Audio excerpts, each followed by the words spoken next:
Welcome back to the Gentleman Syndicate. Still here with the homie, guest star, Nick Hagan. What's up, brother? How you doing? What's up? I'm doing good, Bet, man. Good to be bet. back.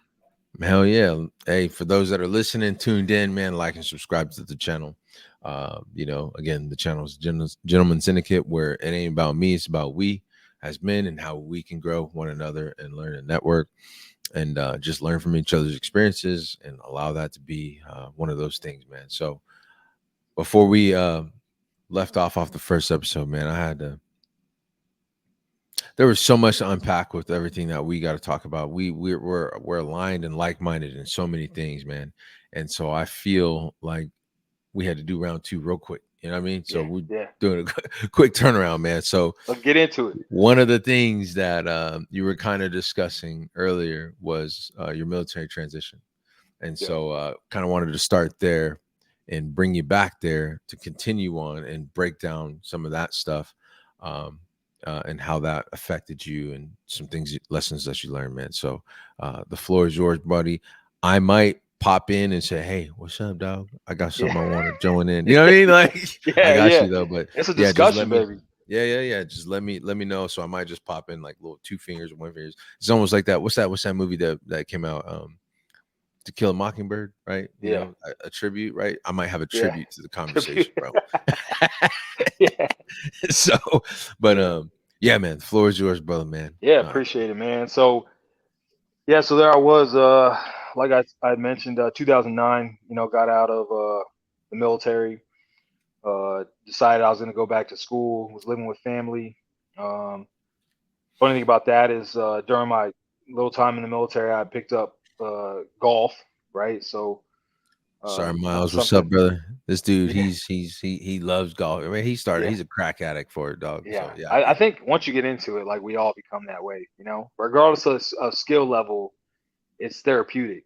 You know what I mean? So, That's and me and hunting. that's what it did for me. Yeah, it was golf was therapy for me, and so funny enough, man, I'm sitting in class and a guy's talking about how nervous he is about his tryout for the golf team and stuff. Mind you, I'm like 27 years old, just got out of the military, a few deployments under my belt, and I'm just like, man, in there with these punk ass kids or whatever. In my mind, Yeah, what could he possibly be nervous about, right? Like he's talking about, oh, I'm trying out for the golf team, and I'm like, oh, okay. What, you got like a walk on tryout or what? He's like, yeah, and I'm like, cool. Like, can anybody go? He looked at me like, I mean, I guess, and I'm like, cool. I maybe I'll just show up. So I did. I just showed up uh, to this golf tryout, and long story short, I shot a pretty good round. One good enough where the coach was like, "Hey man, how old are you?" I was like, 27. He's like, "You play golf your whole life?" I was like, "Nah, I just been playing a few years. Joined, started in the military." And he's like, "Well, do you want to play for our team?" So I got to. Funny enough, at 27 years old, went and checked out if I had any NCAA eligibility. Turns out I did. Got to play college golf while I was going to school. so, Um, did you ever play any golf leading up to the moment where you got to playing golf? yeah, I mean, like I said, when I was in the military, I was poor, and Mm. my wife went and got a job at the base course, which it was Oh, Eglin Air Force Base had two different 18 holes, and so I got to play for free because I couldn't afford golf if I wasn't playing for free, and I was so gonna say, bro, that ain't no cheap man yeah, sport, nah. So I got to play for free, pretty competitive. So when I learned real quick that no matter how athletic someone was, everyone was better than me. I just decided I was gonna be just as committed to that as anything else. So I just started like putting balls down range, and in my first year, I think after my first year, I shot my first round in the 70s, and then into my second year, I had shot my first round under par. So I picked up golf pretty quick, and then yeah. obviously walking on to that onto that golf College.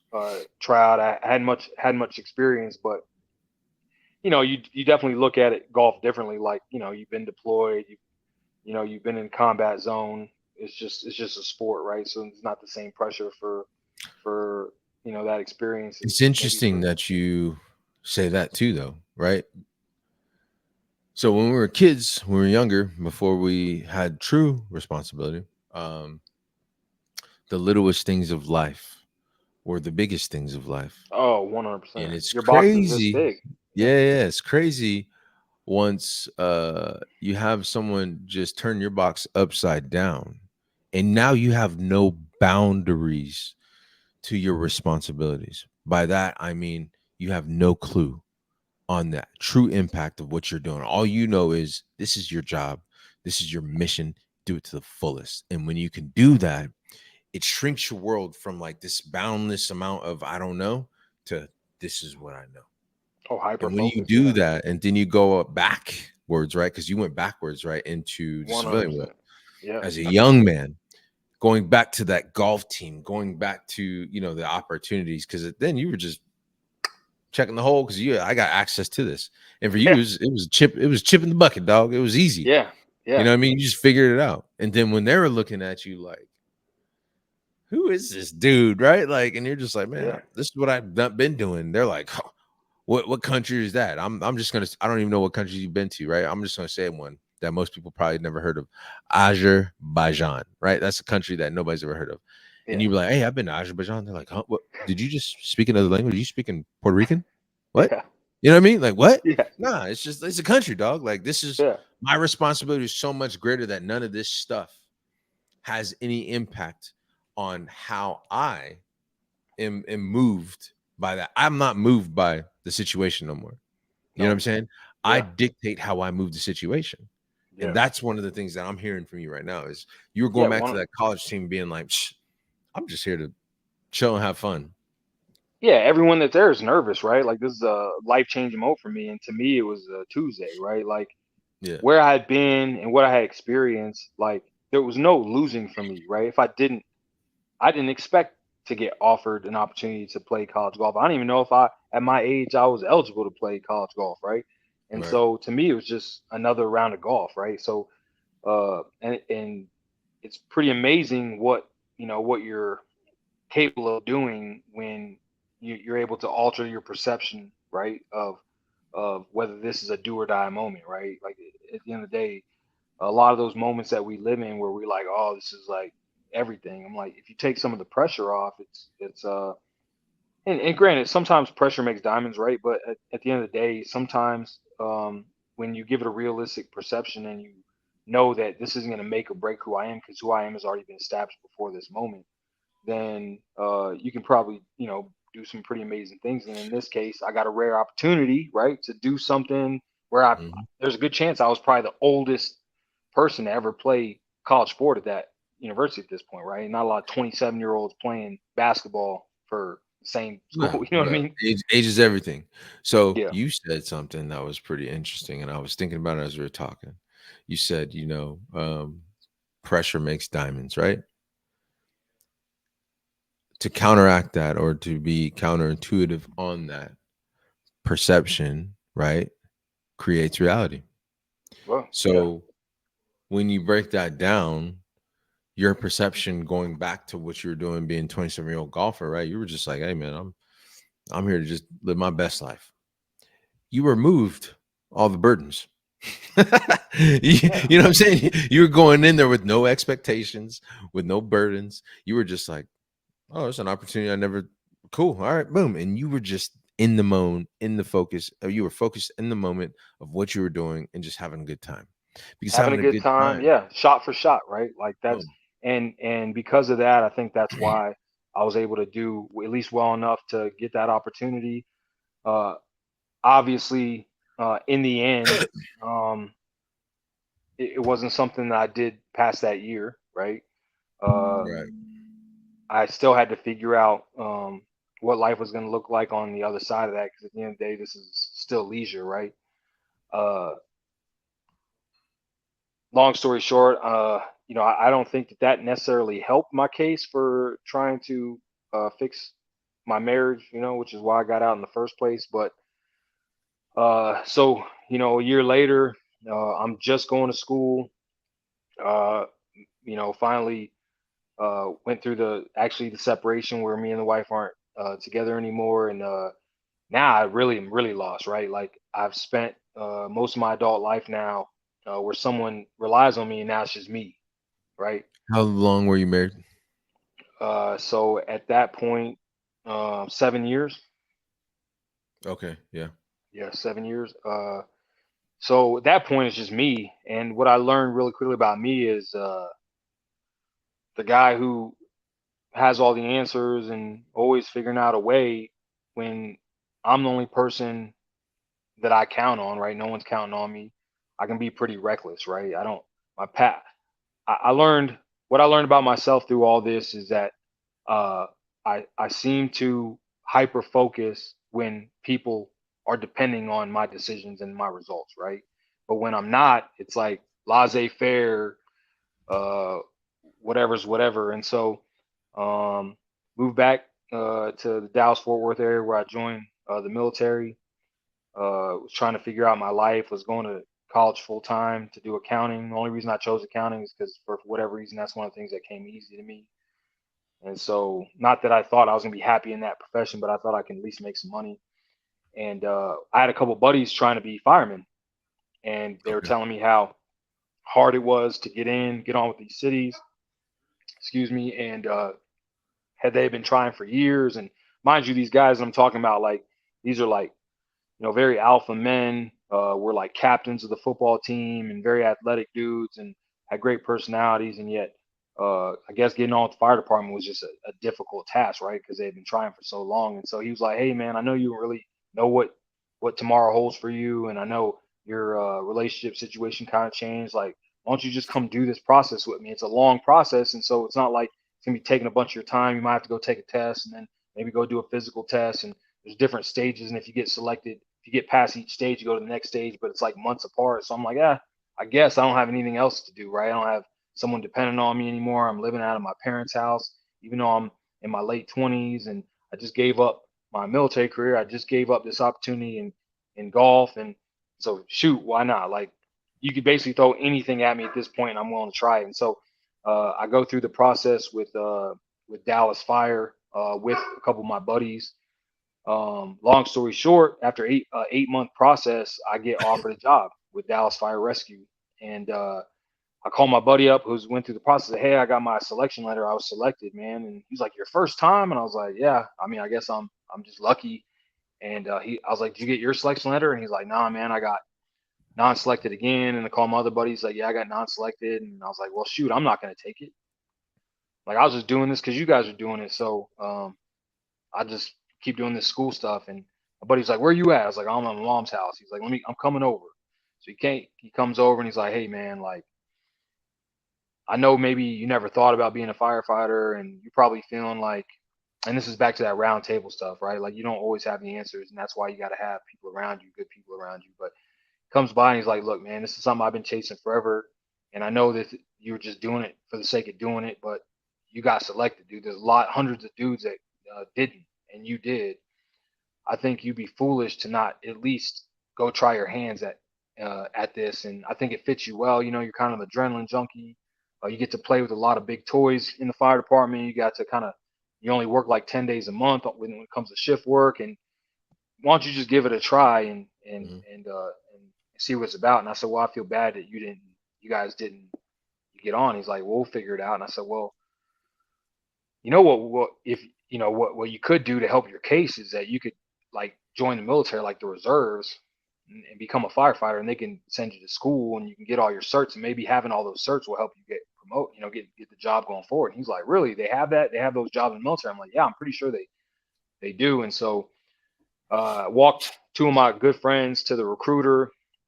Uh, I think it helped that I was prior military when I was sitting down with the recruiter, and I basically said, I was prior military. He wanted a little bit of my background, wanted to see what my uh, awards and decks look like, what my career looked like. And he's like, "Oh man, you were in the special ops realm. You won this award, that award. You had a combat action medal. You had, like, looks like you had a pretty good career. Like, are you thinking about joining too?" I was like, "No, no, no. Like, I have this city job set up."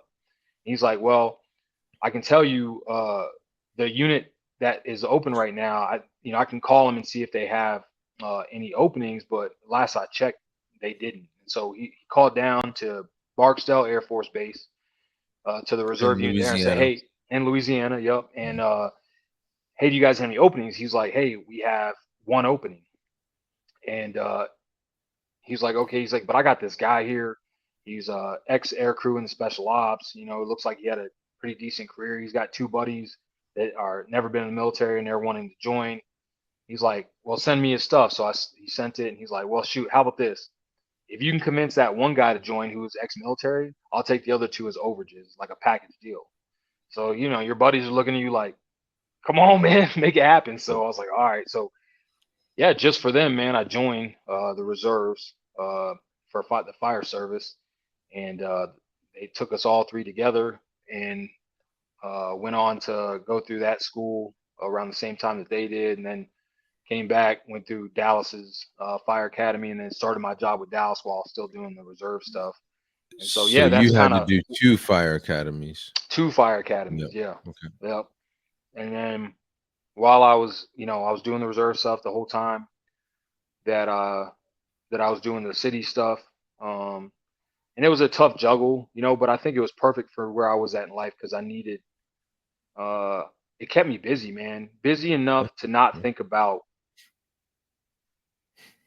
the past things that I thought were my failures, right? Not be overwhelmed by Man, I felt like yeah. I failed my career that was going well in the military. I now Mm. failed my marriage. I gave up on an opportunity with golf, which was self-induced, and kept making these decisions where with every decision I get, I was going backwards and backwards and backwards. And so, yeah, man, this kept me busy enough where I wasn't thinking about that, and I was just focused on now, like everything else, trying to be good at this new thing, you know? So question on that, right? So Yeah, you had the failures when you're younger that you felt. How do you yeah. feel about it now? Like thinking back where you're at now and thinking back on the situation to choose the things that we choose to get you to where you're at now. How do you feel thinking back on those other failures that you felt before? Do you still feel Man, like those are failures, or what was no, something that the listeners can hear and be like, man, that no, perspective? man. In the moment, and I could tell you about stuff that happened in my childhood that would validate and to also talk to what we're kind of getting into with that. But like, no, definitely those failures were launching points for me, right? It it it's kind of it set the way for knowing that those are where you grow. Where's where you learn about yourself. This is where you learn to persevere, and then there's levels to this. There's levels to everything, and Yeah. I learned really like if I were to ask any athlete, right, if they lose, let's take basketball, you lose one on one, right? The first thing you're gonna do if you're competitive is you're gonna go back and say, what could I have done differently? Well, I had failed so many times in life and had all these failures that I started not only thinking about how I could do things differently when I failed, I started thinking about how can I do it differently even when I succeeded. And so it definitely grew. All those experiences grew into like a constant self-reflection, almost a daily self-reflection of You have to. what has to what I could do better, whether I did it well or didn't do it well.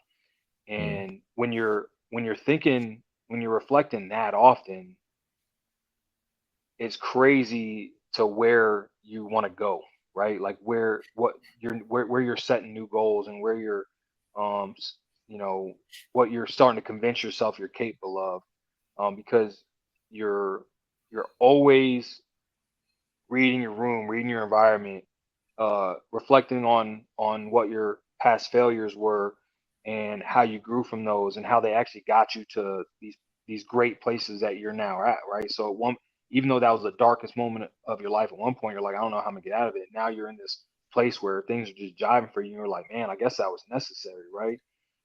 Yeah, go ahead. Yeah, bruh, yeah. bruh. Get on in here. So hearing you, because I went through a lot of stuff myself, and hearing you say the things that you say brings up something that I don't really talk to people about, but Yeah, and maybe you can relate. Um, when you reflect back and you have that constant state of reflection, I have a vision board that I wrote up, right? Like I look at that as a failure every day. There's something that I didn't do. But in reality, perspective, of course, right, is always the number one thing. But in reality, what it is a daily choice of taking on a new challenge for yourself. And taking on those new challenges for yourself, it builds up so much momentum, because those other things in life that other people struggle with, the other people can't fathom, like, how dare you, I can't believe you're where you're at, because nobody at the top is ever there with many people. You know what I'm saying? Like, the people at the top are typically there alone. Yeah. There's nobody that wants to struggle with you. Nobody will struggle with us. And so it's a choice every day that we have to take. For those that go through dark times, I choose to take on the next challenge. Whether it buries me to the point where I'm barely breathing, you still go through the process of being refined through the pressure like a diamond, yet having the perception and the perspective that will define your reality. Dog, 100%, man. bro. If you ain't changing it, you're choosing Mhm. it, You're right? choosing it. Yeah, I've heard So you say that before. so if you ain't changing it, you're choosing it. And the best way to take that is, if there's something you don't like and you're not making an effort to make it something different, then don't be a victim to your reality, right? So Mhm. at the end of the day, what I had to learn about every one of these situations is that I didn't like where I was at. I didn't like the result of some of these outcomes. And so I needed to figure out the way forward. And sometimes you're not going to do that on your own. And like there are definitely times, when things are great, you're surrounded by people, right? And when things aren't, there's oftentimes you know who your real people are. And in my case, like I said, I don't even know where I'd be today if I didn't have that friend that said, "Where you at?" I'm at my mom's. Wait Yep. right there. And I'll come over and say, "Hey man, think about this." And you have to, no one ever has it all figured out. And Right. even though the friend that was coming over didn't have all his stuff figured out at the time, it doesn't mean that I can't always have two ears open, right? And because of how I felt about him, right, which is what we talked about last episode, right, is that if because of how much respect I had for this individual, and the amount of loyalty and transparency that we've had with each other for the entire time I've known him, even though this is someone coming from a place where he's still trying to figure his shit out too, I Yeah. took the time to say, you know what? Maybe I will take that job, because obviously you're passionate about it. I don't have an answer. And so you will figure it out on the go. And so because of that, things took off from there, man. Like once I entered into this career field, uh it's everything I never knew I always wanted, right? Uh I wasn't a kid that grew up thinking I wanted to be a firefighter. I was a kid that grew up thinking I want to be a professional athlete or something. And here I am doing this career field that I'm learning that I absolutely love and it fits me, right? Yeah. And I feel like I'm making a difference. And even though my schedule was difficult at times, um, I was learning new things and I was being challenged every single day. And I was meeting new people and I was meeting like-minded people and I was building a new network. And so now, instead of being left to my thoughts all the time, I'm back in that hyper focus, right? Like that launching pad of excited about what's going to come next and excited about the next opportunity, excited about the people I'm surrounded with, getting back to my roots of when I was a kid of keeping my eyes and ears open and my mouth shut and always reading the room and understanding my surroundings and seeing the guys that I appreciated the way they did things and trying to learn from them and trying to grab their pocket and take the little, tricks of the trade. And yeah, man, I mean, that was 2010, and here we are, 14 years later, and I'm still doing it. I've done a lot of Bro, things on the side, but still in the fire service, loving it. bro, like, I'm glad that you're in the fire service, man. I'm glad I got to, you know, work with you a bit and then have this opportunity here. Something that I don't even talk to people about, right? Like, I talk to these young kids, right? So I have what's called 0 week. We have 0 week at our schoolhouse, and it's where kids that are joining the military, recruits that are joining the military, join fire, they went through basic, boom, have no clue. They haven't started a class, they haven't got a sign, but there's this short little window time frame where they're trying to understand, what the role is. And so I'll take off some time out of my schedule and I'll go meet with them. Bro, this it's funny. I'll say, hey, how many of y'all chose to be firefighters? And you'd be surprised how many times a lot of people are like, I chose to be firefighters. And I'm like, oh yeah, do y'all understand why you walk past the memorial and you salute?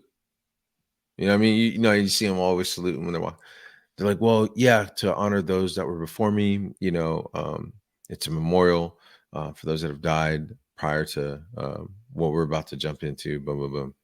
And I was like, yeah. Do you have any other reasons? Well, no. I was like, all right. You're saluting your future. You're saluting your potential future.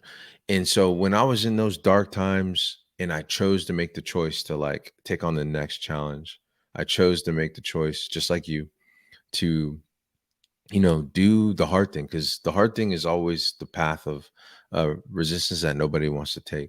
But when you do it and you choose it and you start understanding and aligning your perspective with your purpose, then you can really start making a difference, not just in your life, but with your aura, Others.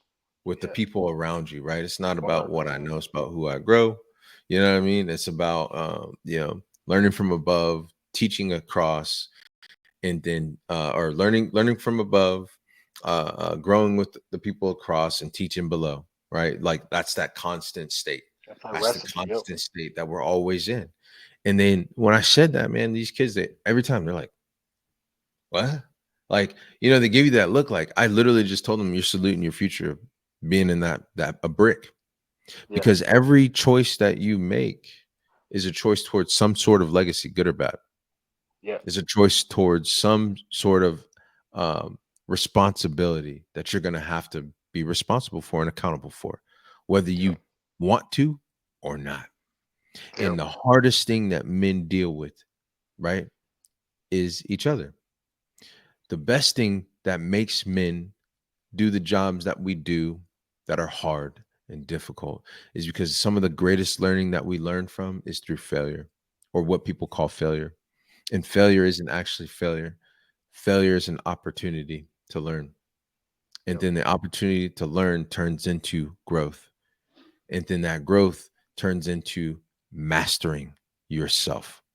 Once you've mastered yourself, you still haven't developed everything you need to. You've mastered life experiences once you start teaching the many different perspectives, and boom, the value that men bring is the wisdom that comes from the failures or the losses or the things that happen that bring you down, Yeah. and to choose to come up, to choose to take that step, to choose to say, I'm not going to be defined by this. This is going to be a defining moment, but I will not be defined by the situations that I've gone through. Because I was asked that by my pastor, and he's like, "You've been through a lot. How do you do it?" And I sat there. I was like, "Bro, nobody's ever asked me that. Nobody's ever asked, never." And I was like, "That's a good question." And it took me Yeah. about a That's a minute. tough one to answer. Yeah. Yeah, it took me a minute. And in my mind, the ultimate answer is right. God put me in the places to be. But in reality, what the true answer was is that God put people around me for me to be. Because Yeah. those people that were surrounded around me, kind of like what you said, where your boys was like, "Hey, bro, I'm coming over." I had a buddy of mine, Nate, man. Like I was going through some dark stuff, dog. Divorce, what kids are in Germany, manipulation. And he knew everything that was going on. And he was like, "Bro, I bought you a ticket up to Alaska. You're coming up to Alaska." This is the first time I've ever been to Alaska, first off, like that. And he was like, "We're going hunting." I was like, "All right, cool." First time I ever went hunting, I went bear hunting, dog, up in Alaska with my boy Nate. And out there, the greatest multiplication in a man's life is subtraction. When you're out there with two dogs, I had a 10 mil for protection, of course. I wasn't actually hunting, for those that are listening that might be Alaskan authorities. But I had a 10 mil, I had a 45-70, right? And I had other guns to look at, but I was like, oh, I can carry these. So this is what I'm going with, right? There was nothing out there. There's nobody out there. We don't know what's gonna happen. No clue. Yeah. But that's what men are curious about, Yeah. is what is the next challenge that I can overcome? Because that becomes the competition. The true competition of men is inner. It's inner, Oh, bro. bro. Yeah. So yeah, man. I'm sorry, man. I No, no, know. I love it, man. I love it. Yeah. And I think, I think that's where you and I are alike is that I think we're both at that stage in life where I mean, you could just say a few words, right? And it just can take me to a bunch of different places, right? A bunch of Yeah, different life lessons, a bunch of different awakenings in my own life, and there's been so many, right? And so it's hard not to. It's hard to kind of bring that, into this little space and try to give as much uh, little nuggets of that. And so I'm sure there's gonna be a lot of times where we're having these discussions, and it's gonna be easy to to branch off oh and yeah. go Yeah. sideways. But yeah, I always appreciate that because it sounds like we've at least taken our different experiences and had similar, you know, revelations from them. So I feel like there's more men that watch podcasts than women. I don't know the statistics. I'd have to pull it up, but I do believe the reason why I feel like that is because we're given a peek behind the curtain, right? I've always said we walk on the yellow brick road of the Wizard of Oz, and I know you gotta go, but we walk on the yellow brick road of Wizard of Oz.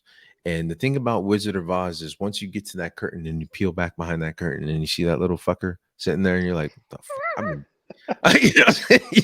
Hey, yeah, no pun facts. intended. Hey, Yeah, hey, you know who you know about our class, right? Who's behind the yeah. camera, right? Who's behind the camera? Hey, no, who's behind the camera, right? But when you peek behind there and just like, dude, I've been stressing about this, and Yeah, you can't even handle. Oh my god, right? And then you're like, all right, cool. Now it's nothing, yeah. right? Like that's what life is, bro. It's men look at these opportunities to hear from our experiences or from those experiences to realize, like, dang, I really don't got it that bad. I can learn something from what this person's gone through.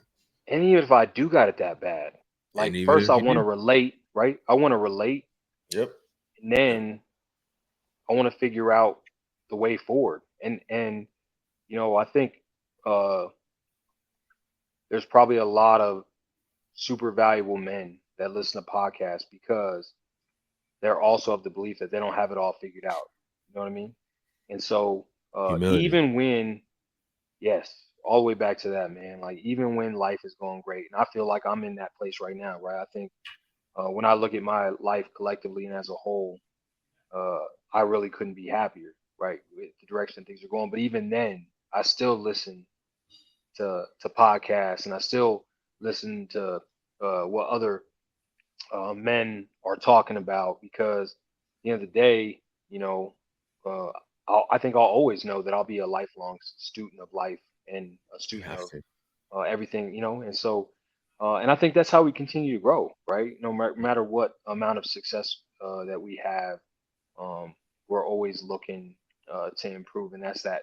Like I said before, that the levels of of this shit, and not just reflecting when things aren't going your way, but also reflecting when things are all going your way. And so, I think we could all learn from that. We could all pass on a little bit of knowledge and nuggets, but then listen too for the nuggets that other men have to pass on.